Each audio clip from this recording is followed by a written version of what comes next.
El sollozo era casi imperceptible, un sonido frágil y ahogado que no pertenecía a aquel lugar. Alejandro Alcázar se detuvo en el umbral del área de servicio, su traje Brioni de 100.000 pesos, sintiéndose fuera de lugar en ese rincón funcional y sin adornos de su penthouse en Polanco. Allí, de espaldas a él, acurrucada en un pequeño banco de madera, estaba Sofía, la nueva empleada. Sus hombros se sacudían con una pena silenciosa, una que intentaba desesperadamente contener. En sus manos sostenía un viejo teléfono, y en la pantalla, una imagen borrosa y pixelada mostraba un modesto pastel con una solitaria vela encendida. Su voz, un susurro que se rompió en el aire estéril y climatizado, pronunció las palabras que atravesaron la armadura de Alejandro como un fragmento de hielo. «Feliz cumpleaños a mí». El eco de esa frase, cargada con el peso de una soledad devastadora, resonó en los pasillos vacíos de su memoria, abriendo una puerta que había mantenido cerrada con cerrojo durante años, una puerta detrás de la cual yacía el fantasma de otro cumpleaños, uno que nunca llegó a celebrarse. Esa imagen, ese susurro cargado de soledad, ¿te ha tocado el corazón? A nosotros, en Susurros del Destino, también nos ha estremecido. Si crees que un pequeño gesto, por más insignificante que parezca, tiene el poder de cambiarlo todo, te invitamos a que te suscribas ahora y nos dejes saber desde qué rincón del mundo nos acompañas en esta travesía emocional. Activa esa campanita, porque esta historia apenas está despertando y lo que está por revelarse te mantendrá al borde de tus emociones. Queremos escucharte.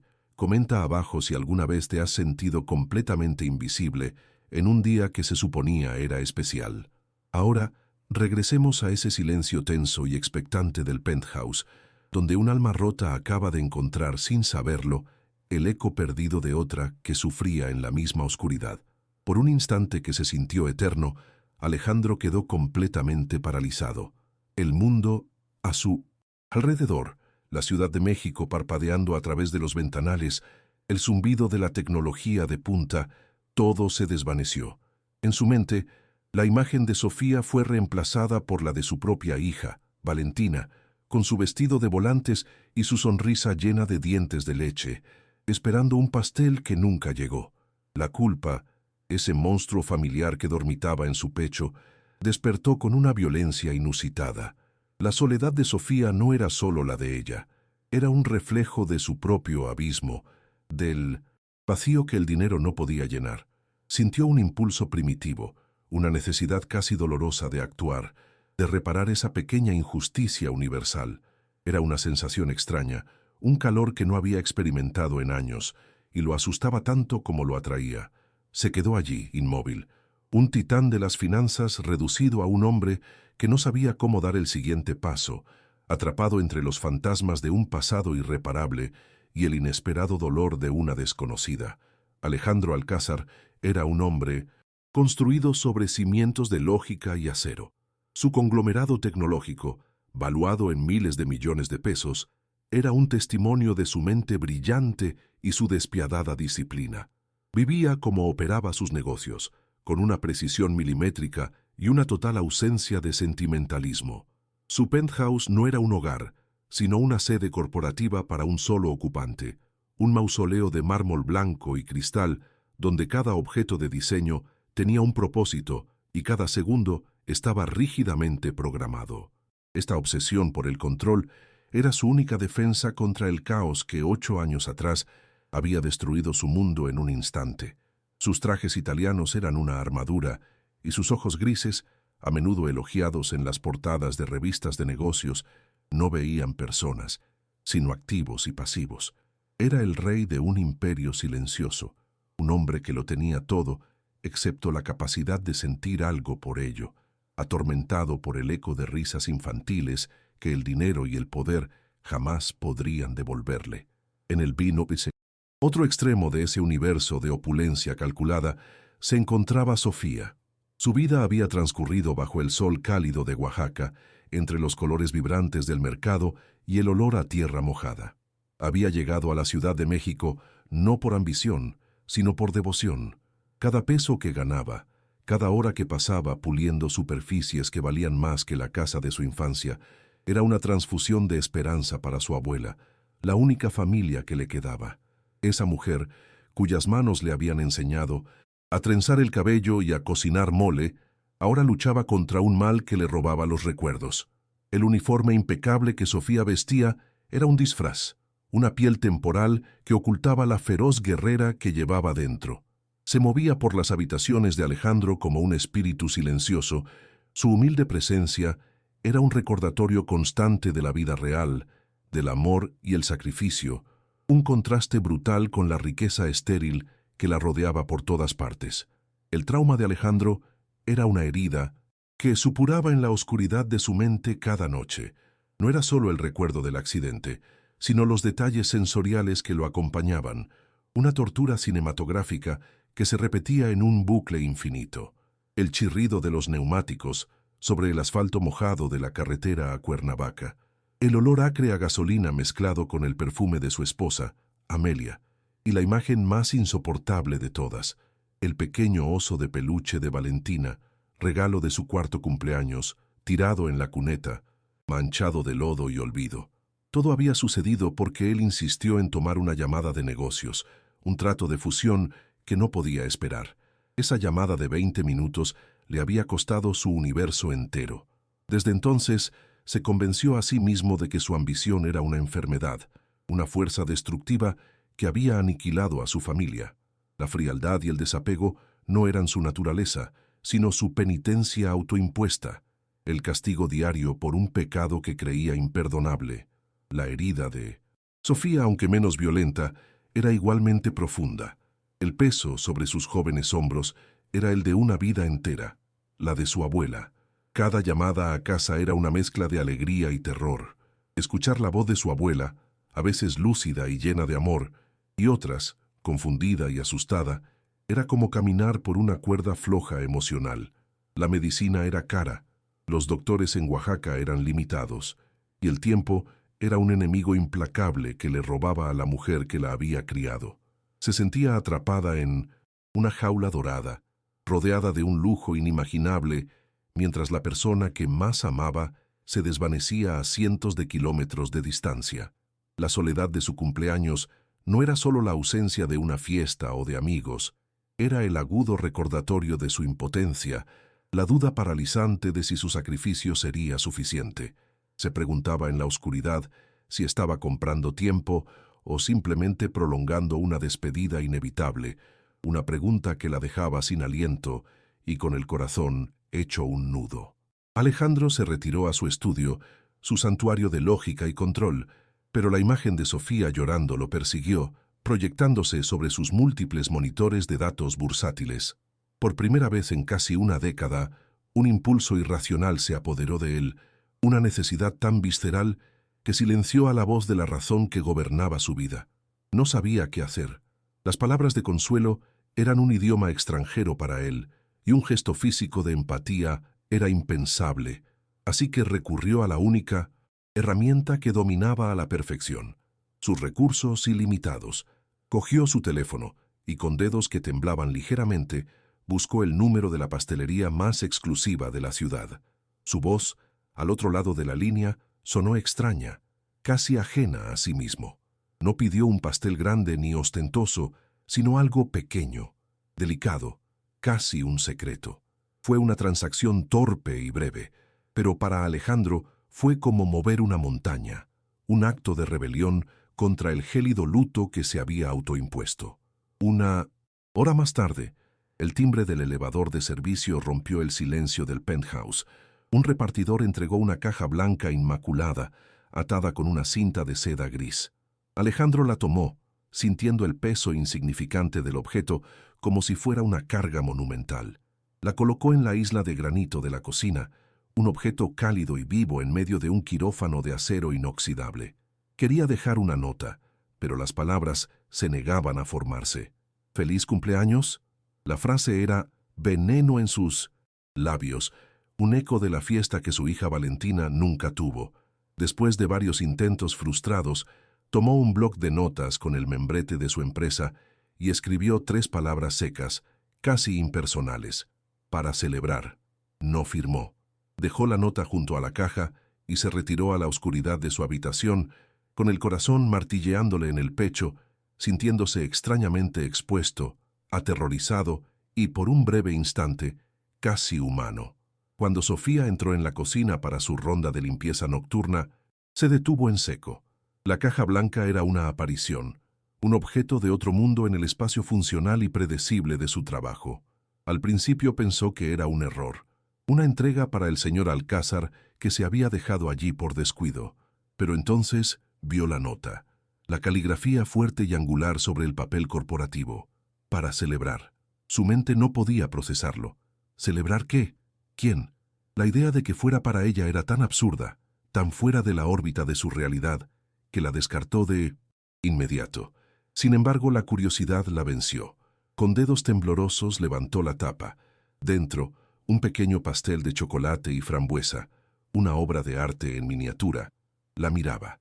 Fue entonces cuando las lágrimas brotaron de nuevo, pero esta vez no eran de soledad. Eran lágrimas de pura e incomprensible conmoción, la sensación de ser vista por alguien a quien creía completamente ciega a su existencia. A la mañana siguiente, el aire en el penthouse se sentía diferente, cargado con una tensión silenciosa pero no desagradable. Sofía preparó el café expreso de Alejandro con un cuidado casi reverencial. Cada movimiento era preciso, pero ahora estaba impregnado de una gratitud que no sabía cómo expresar con palabras. No se atrevía a hablarle directamente del pastel. El gesto había sido tan anónimo y discreto que verbalizarlo parecía una violación de un pacto no escrito. En su lugar, tomó una servilleta de lino y con un bolígrafo que llevaba en el bolsillo de su uniforme, dibujó una carita sonriente, simple e imperfecta, como la que dibujaría un niño.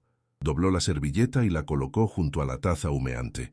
Cuando Alejandro se acercó y vio el pequeño dibujo, su mano se detuvo a medio camino. El mundo de las finanzas, las adquisiciones y los algoritmos se disolvió. En ese trozo de tela había una conexión más real y valiosa que todo su imperio. Un puente frágil construido sobre un pastel y una sonrisa de tinta. Justo en ese instante de comunión silenciosa, el sonido agudo de unos tacones de aguja repiqueteando contra el mármol hizo añicos la atmósfera. Leticia Alcázar, la hermana mayor de Alejandro, irrumpió en el comedor con la fuerza de un frente frío, su perfume caro invadiendo el espacio. Vio a su hermano congelado, con la mirada fija en la servilleta, una expresión en su rostro que no había visto en años, una mezcla de sorpresa y vulnerabilidad. Sus ojos, tan calculadores como los de Alejandro, pero desprovistos de su dolor, se desplazaron de la cara de su hermano al humilde dibujo. Una sonrisa lenta y afilada, como el borde de un cristal roto, se dibujó en sus labios rojos. Se acercó, su voz un ronroneo cargado de veneno, y dijo en voz baja pero audible: «¿Desde cuándo te interesas por las obras de arte del servicio, hermanito?» La pregunta quedó suspendida en el aire, no como una simple curiosidad, sino como la primera salva de una guerra que acababa de declarar.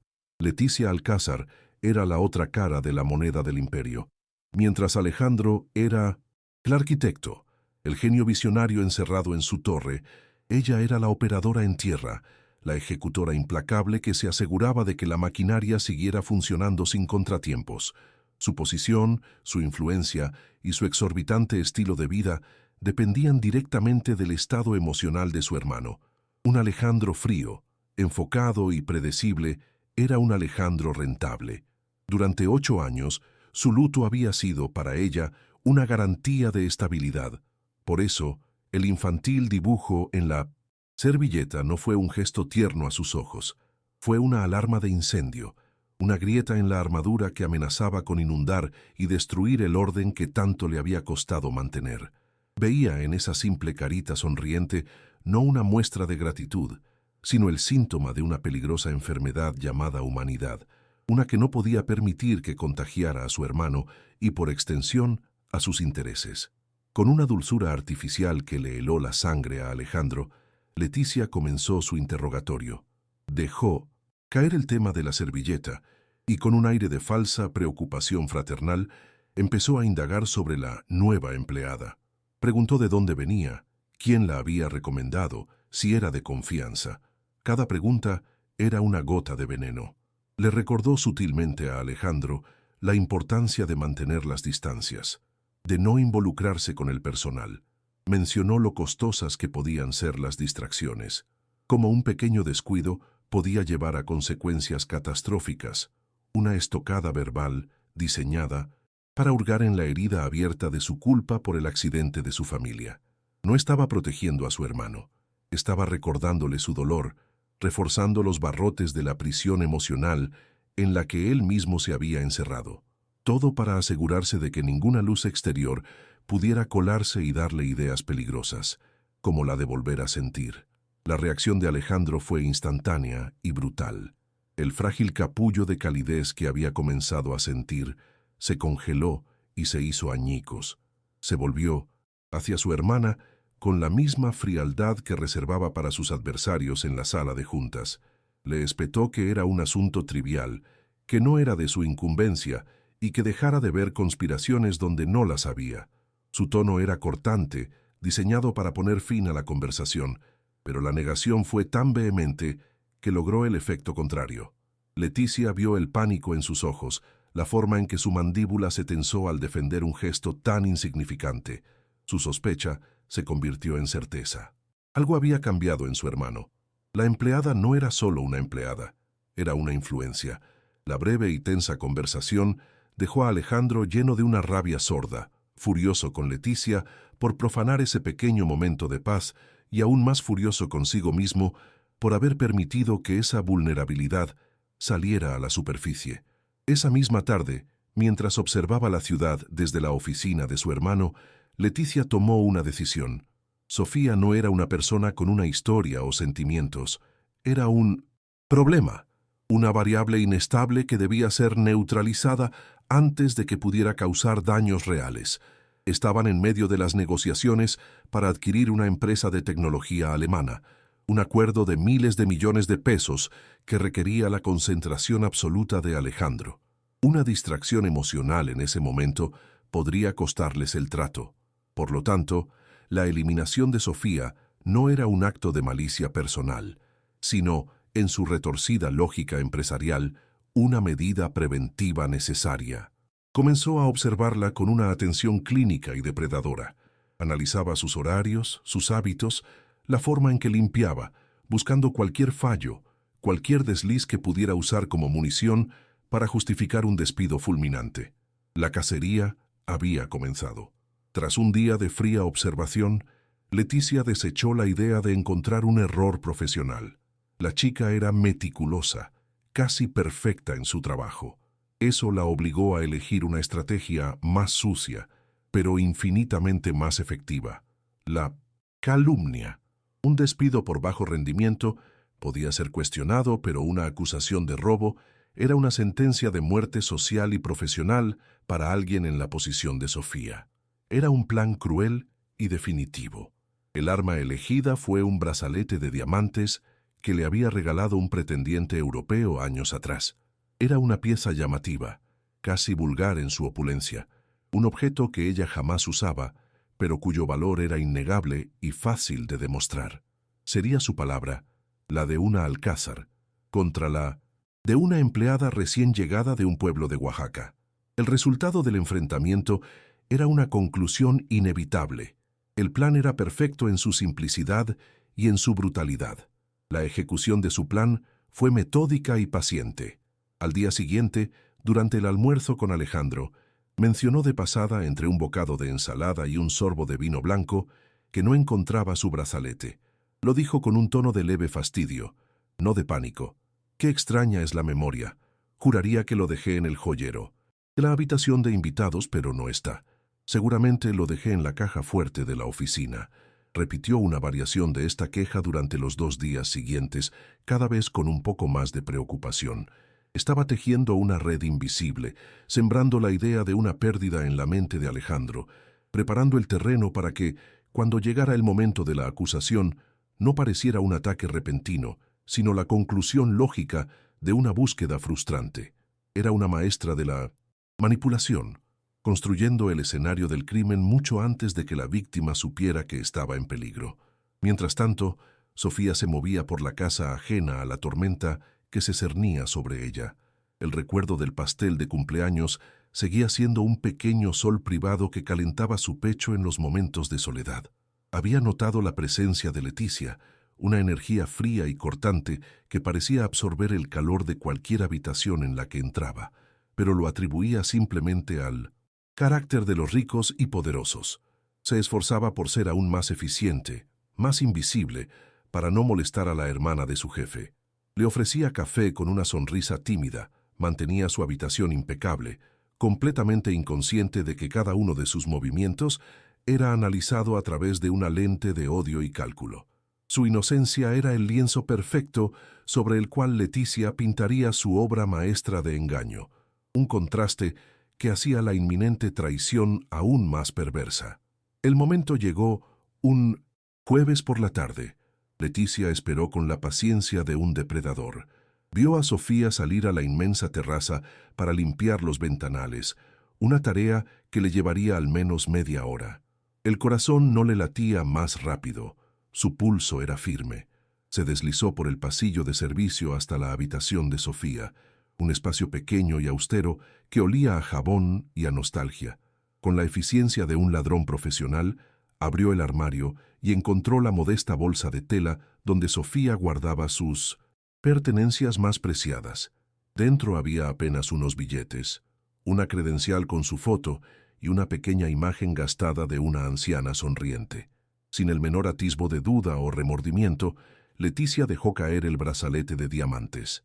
El brillo frío de las piedras preciosas contrastó grotescamente con la humildad del contenido de la bolsa. Cerró todo como lo había encontrado y se retiró. La bomba de tiempo había sido activada. Solo faltaba encender la mecha. La trampa se cerró esa misma noche. Leticia esperó hasta que Sofía estaba sirviendo la cena, un momento de máxima vulnerabilidad. Con una sincronización digna de un director de teatro, dejó caer su tenedor, el sonido metálico resonando en el silencioso comedor. Cuando Sofía se agachó a recogerlo, Leticia suspiró con dramatismo. «Es inútil, Alejandro», anunció a la habitación, su voz cargada de una angustia perfectamente ensayada. «He buscado por todas partes. Mi brazalete no está perdido. Me lo han robado». No miró a su hermano al decirlo. En su lugar, sus ojos fríos y acusadores se clavaron en Sofía, que se había enderezado con el tenedor en la mano.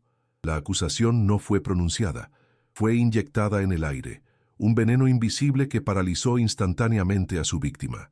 Sofía se quedó congelada, la jarra de agua en su mano temblando tan violentamente que el agua se derramó sobre la impoluta alfombra persa. El aire pareció volverse denso, difícil de respirar. El mundo se redujo a la mirada de Leticia, un depredador que saboreaba su victoria. El pánico, frío y afilado, le subió por la garganta, ahogando las palabras.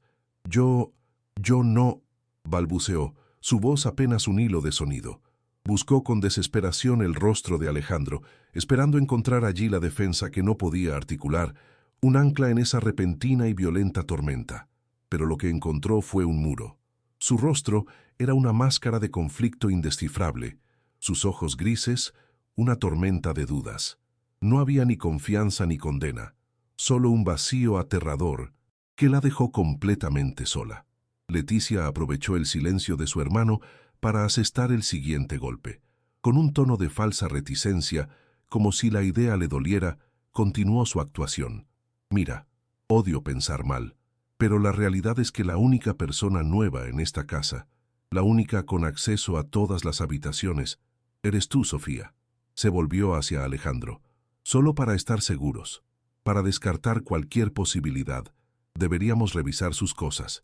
Estoy segura de que no encontraremos nada y podremos olvidar este desagradable incidente». Enmarcó la humillación como una simple formalidad, un procedimiento para limpiar el nombre de Sofía, pero sus palabras eran las de un verdugo ofreciendo una última oración al condenado. Había acorralado a Sofía y, más importante aún, había dejado a Alejandro sin otra opción que la de consentir. La procesión hacia el área de servicio fue una marcha fúnebre. Leticia caminaba al frente, con la determinación de una generala. Alejandro la seguía, a unos pasos, su andar rígido, su rostro una piedra. y Sofía iba detrás arrastrando los pies, sintiendo cómo cada mirada la despojaba de una capa de su dignidad. La puerta de su habitación, su único refugio privado, se sintió como la entrada a una celda de interrogatorio. La violación de su intimidad fue brutal y rápida. Leticia no perdió el tiempo. Se dirigió directamente al armario, sacó la humilde bolsa de tela y, ante la mirada de todos, metió la mano dentro. Fingió buscar por un segundo antes de que sus dedos se cerraran sobre el frío y pesado metal de la joya. Su rostro se transformó, mostrando un asombro perfectamente calculado. «Oh, Dios mío», jadeó Leticia, retirando la mano como si el objeto le quemara. Sacó el brazalete y lo sostuvo en alto, permitiendo que las luces del pasillo hicieran estallar los diamantes en 1000 fragmentos de luz fría. El brillo era obsceno en la sencillez de la habitación. «No, no puedo creerlo. Está aquí». Cada palabra fue una daga clavada en el corazón de Sofía. Se volvió hacia Alejandro, con los ojos muy abiertos, una máscara de traición y dolor. «Te lo dije, Alejandro, te dije que algo no estaba bien». La evidencia era aplastante, una verdad fabricada que brillaba con más fuerza que la inocencia real. La escena era un cuadro perfecto de la justicia corrupta, la villana triunfante, la víctima destruida y el juez en silencio. Ese fue el momento que lo rompió todo. Con el rostro bañado en lágrimas, Sofía se giró hacia Alejandro, su última esperanza. «Señor Alcázar, por favor», suplicó, su voz rota por la desesperación. «Le juro por lo más sagrado que tengo, por la vida de mi abuela, que yo nunca haría algo así. Yo no lo robé». Su ruego era tan crudo, tan lleno de una verdad desesperada, que debería haber derribado cualquier duda.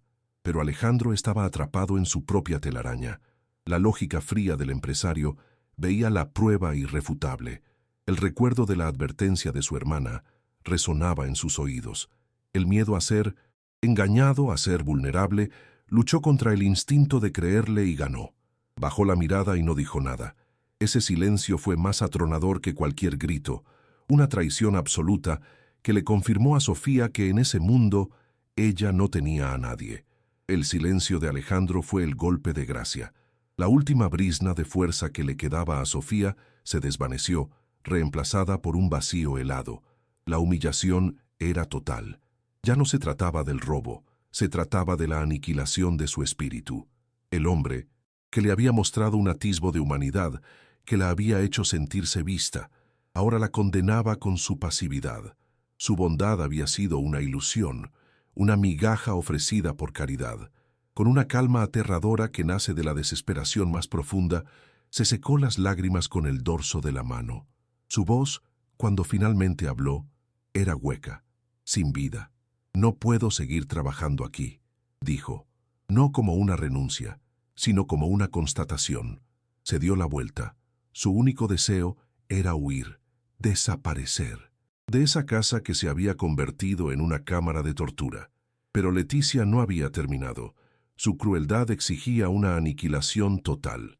«No tan rápido», dijo, su voz afilada como una navaja. Sofía se detuvo, con la espalda todavía vuelta hacia ellos. Leticia levantó su teléfono, la pantalla iluminando su rostro con un brillo siniestro. «Esto no es un simple despido, esto es un delito grave. Robar un objeto de este valor se castiga con años de cárcel». Hizo una pausa, dejando que el peso de la amenaza aplastara a Sofía. «Voy a llamar a la patrulla en este mismo instante».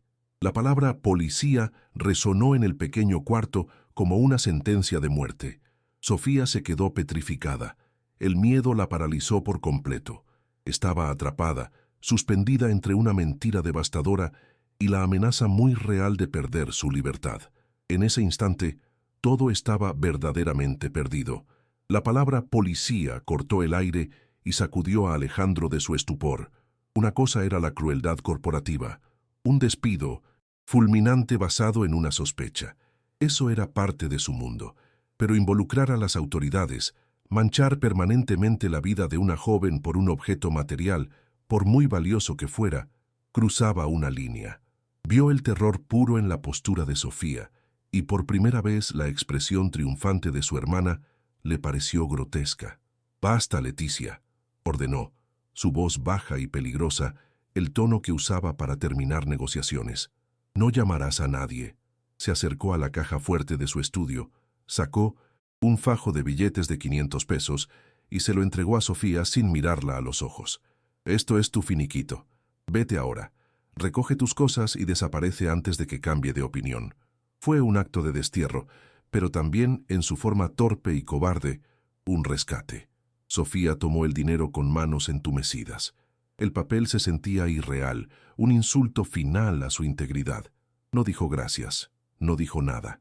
El silencio de él había dicho todo lo necesario. En un trance de dolor y humillación, fue a su cuarto y metió sus pocas pertenencias en su bolsa de tela, el mismo lugar donde el veneno había sido plantado. En su apuro, una pequeña servilleta doblada cayó de su uniforme y se deslizó bajo la cama, olvidada. Un minuto después se había ido, una sombra que se desvaneció por el elevador de servicio y fue engullida por la monstruosa noche de la Ciudad de México. El penthouse recuperó su silencio habitual, pero ya no era un silencio de paz o de orden. Era un silencio denso, pesado, impregnado de la culpa de Alejandro y de la verdad no dicha que gritaba desde cada rincón de la casa. Los días que siguieron fueron un infierno silencioso para Alejandro. Intentó sumergirse en el trabajo, en las cifras del acuerdo alemán, pero su concentración estaba rota. El orden perfecto de su hogar ya no le proporcionaba consuelo, sino que se sentía como la escenografía de un crimen. Cada superficie limpia le recordaba a Sofía. Leticia, por su parte, estaba exultante. Mencionaba el incidente constantemente, elogiando su propia astucia por haber desenmascarado a la ladrona y salvado a Alejandro de su ingenua distracción. Pero su alegría era demasiado intensa, su alivio demasiado profundo. No sonaba como alguien que había recuperado una posesión valiosa, sino como alguien que había ganado una batalla crucial. Esta insistencia, esta celebración de la desgracia de Sofía, comenzó a carcomer a Alejandro, plantando una minúscula semilla de duda en el terreno baldío de su convicción. Una noche, mientras buscaba un contrato que se le había caído, su mano rozó algo debajo de su escritorio. Era la servilleta. La desdobló y la carita sonriente, simple e infantil, lo miró desde el lino. Verla de nuevo fue como recibir una descarga eléctrica en el alma. Sostuvo el pequeño dibujo en su mano y lo contrastó con la imagen mental de Sofía siendo acusada. La inocencia de ese gesto no encajaba con la malicia de un ladrón. Recordó sus ojos llenos de lágrimas, la forma en que su voz se quebró al jurar por la vida de su abuela. Un juramento así para alguien como ella no era una frase vacía, era un pacto sagrado. La certeza de su culpa, que había parecido tan sólida, comenzó a desmoronarse, revelando las frágiles grietas de la duda que había intentado ignorar.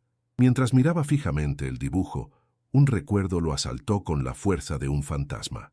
Vio a su hija Valentina, con sus 7 años, garabateando en sus importantes informes corporativos, dejando caritas sonrientes en los márgenes de contratos millonarios. El estilo era el mismo, la misma pureza sin pretensiones. La conexión emocional lo golpeó con la fuerza de una ola. Esa servilleta ya no era de Sofía, era un mensaje de su hija, un eco de la inocencia que él había fallado en proteger, tanto en el pasado como en el presente. La inmensa culpa por su silencio ante la acusación se fusionó con la culpa eterna por la muerte de su familia. En ese instante, supo que tenía que encontrar la verdad. Ya no era por Sofía, era por él, por el último vestigio de su propia humanidad que se negaba a morir. Alejandro se dio cuenta de que no podía confiar en su propio juicio, contaminado por años de aislamiento y por la experta manipulación de su hermana. Necesitaba ojos frescos, alguien cuya lealtad fuera absoluta e impermeable a las intrigas de la familia Alcázar. Llamó a Ricardo, su chofer y jefe de seguridad durante más de 15 años, un hombre silencioso y leal, cuya discreción era legendaria. Lo hizo subir a su estudio, un acto sin precedentes, y por primera vez en su relación profesional, Alejandro se mostró vulnerable. Le contó toda la historia, desde el pastel de cumpleaños hasta la acusación y su creciente e insoportable duda, no como un jefe a un empleado, sino como un hombre pidiendo ayuda a otro. Ricardo escuchó sin interrumpir, su rostro impasible como siempre. Cuando Alejandro terminó, el chofer se tomó un momento antes de hablar, eligiendo sus palabras con sumo cuidado. Confesó que a él, también, la situación le había parecido extraña. Mencionó que había notado el interés inusual de la señora Leticia en los horarios de Sofía en los días previos al incidente. Pero entonces reveló la pieza clave. El día del robo, por la tarde, Leticia lo había despedido temprano, ordenándole que se tomara el resto del día libre, algo que nunca, en 15 años, había hecho. Alegó que quería privacidad para una llamada personal. El detalle era insignificante para cualquiera, pero para un hombre, entrenado en seguridad como Ricardo, era una anomalía que gritaba premeditación. ¿Qué clase de privacidad requería la ausencia total del personal de confianza? La revelación de Ricardo fue la chispa que encendió la pólvora. «Las cámaras», dijo Alejandro, su voz repentinamente firme. «Quiero ver las grabaciones de ese día». Juntos, en la penumbra del estudio, comenzaron a revisar horas de metraje de alta definición. Las cámaras principales de los pasillos y salas de estar no mostraban nada fuera de lo común. Parecía un callejón sin salida, pero entonces Ricardo recordó algo. «Hay una cámara de mantenimiento en el corredor de servicio, señor, la que cubre la tubería del clima. El ángulo es malo, pero a veces...» No terminó la frase. Accedieron a esa fuente de video. La imagen era granulada, de baja resolución, pero allí, en el reflejo de un panel de acero pulido de la unidad de aire acondicionado, captaron una imagen distorsionada pero inconfundible. Era la silueta de Leticia, reconocible por su vestido de diseñador, saliendo sigilosamente de la dirección donde se encontraba la habitación de Sofía, justo en la ventana de tiempo en que supuestamente estaba en la biblioteca, al otro lado del penthouse. La verdad parcial había emergido, y su brillo era cegador y terrible. Alejandro observó la silueta fantasmal de su hermana en la pantalla una y otra vez. El bucle de 3 segundos se convirtió en un martillo que demolía los cimientos de su realidad. La duda se evaporó, reemplazada por una furia helada, tan pura y tan intensa que le aclaró la mente. No era solo el engaño, era la profanación. Leticia no solo había incriminado a una inocente, sino que había utilizado su propio dolor, su luto sagrado, como una herramienta para sus mezquinos juegos de poder. Lo había manipulado, lo había convertido en cómplice de su crueldad, haciéndolo traicionar el único impulso genuinamente humano que había sentido en años. La rabia ascendió por su pecho, no como un fuego caliente, sino como un glaciar, arrasando con todo a su paso. Se volvió hacia Ricardo, sus ojos grises ahora eran 2 esquirlas de hielo. «Ricardo, dime dónde está mi hermana. Ahora mismo». La ironía era casi poética. Leticia estaba en su elemento, en el salón principal del penthouse, actuando como la anfitriona perfecta en una recepción íntima para los inversionistas clave del proyecto alemán. Sostenía una copa de champán. Su risa era un cristalino tintineo que se mezclaba con la suave música de jazz. Estaba celebrando su victoria, consolidando su poder, rodeada de las mismas personas a las que quería impresionar. No sabía que estaba presidiendo su propia ejecución. Alejandro decidió en ese instante que no habría una confrontación privada. La humillación de Sofía había tenido testigos. La exposición de Leticia sería un espectáculo público. Dejó el estudio y caminó por el largo pasillo de mármol, cada paso una pisada sorda y pesada que marcaba el ritmo de una venganza inminente. Cuando Alejandro irrumpió en el salón, fue como si una tormenta hubiera entrado por la puerta. La conversación se detuvo, las sonrisas se congelaron. Su rostro era una máscara de furia tan violenta que absorbió todo el oxígeno de la habitación. Ignoró a los invitados, sus ojos fijos únicamente en su hermana. Leticia, sintiendo el cambio abrupto en la atmósfera, se volvió hacia él, su sonrisa de anfitriona vacilando. Él se detuvo a escasos metros de ella. Su presencia era una amenaza física. «La fiesta se acabó, Leticia», dijo, y su voz, aunque baja, resonó con una finalidad aterradora que hizo que a todos se les helara la sangre en las venas. Leticia intentó desesperadamente recuperar el control de la situación. Soltó una risa nerviosa y forzada, un sonido estridente en el repentino silencio. «Alejandro, querido, qué susto me has dado», dijo, intentando mantener un tono ligero para sus invitados. «Has estado trabajando demasiado. Pareces agotado».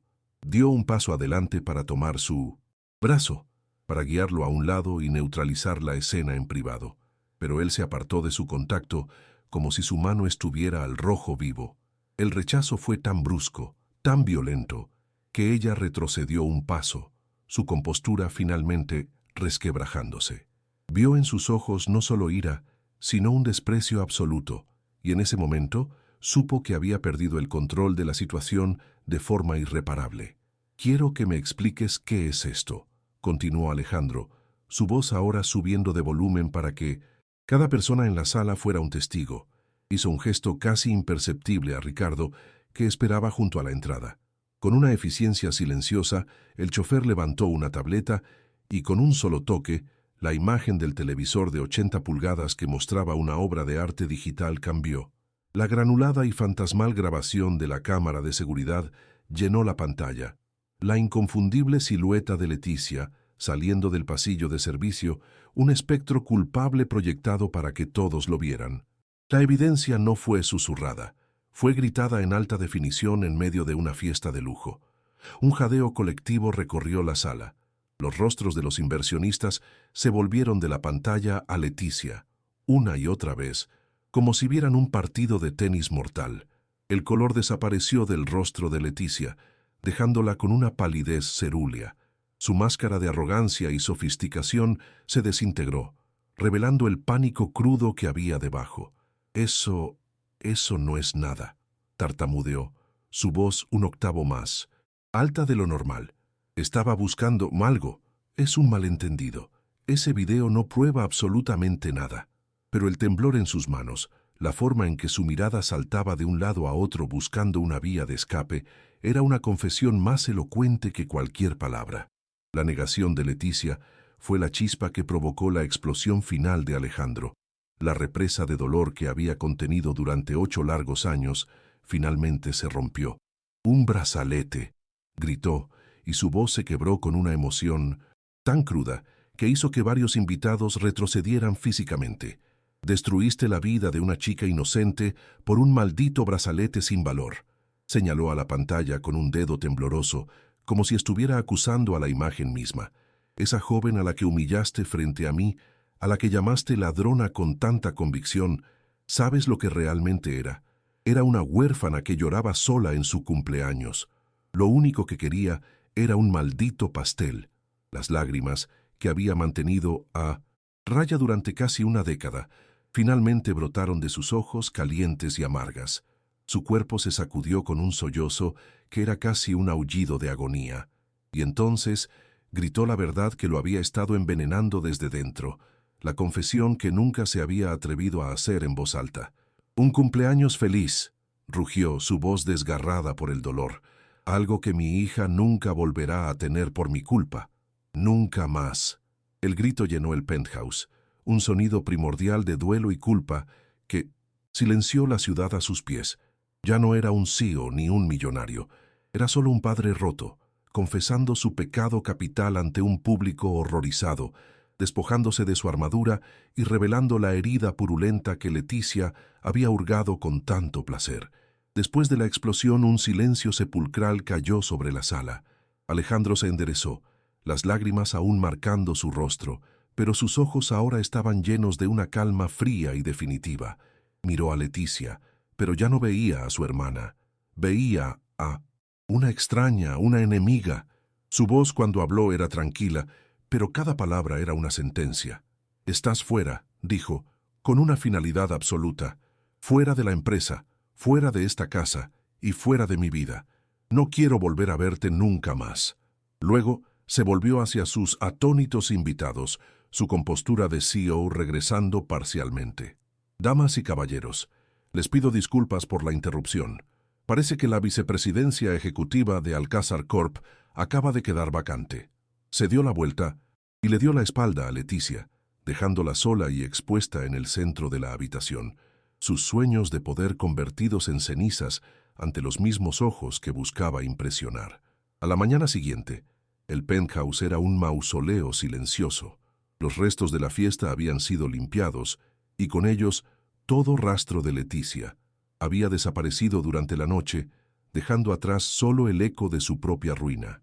Para Alejandro, sin embargo, la casa nunca se había sentido tan vacía, tan llena de la ausencia de Sofía.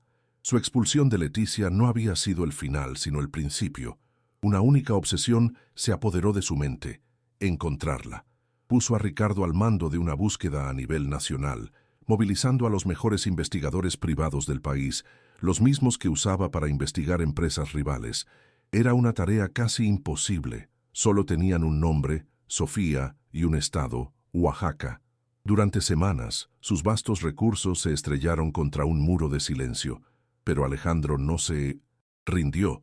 Impulsado por una necesidad casi febril de redención, la sensación de que reparar esa injusticia era la única manera de empezar a perdonarse a sí mismo. Finalmente, después de un mes de búsquedas infructuosas, un investigador encontró un rastro: una transferencia de dinero a una pequeña farmacia en un pueblo remoto en la sierra de Oaxaca. Sofía no había tocado el fajo de billetes que él le dio, excepto para comprar medicinas para su abuela. Estaba allí, viviendo en la misma humildad de 1900, la que había venido, cuidando de su familia. Alejandro no delegó la tarea. Sabía que este era un viaje que debía hacer solo.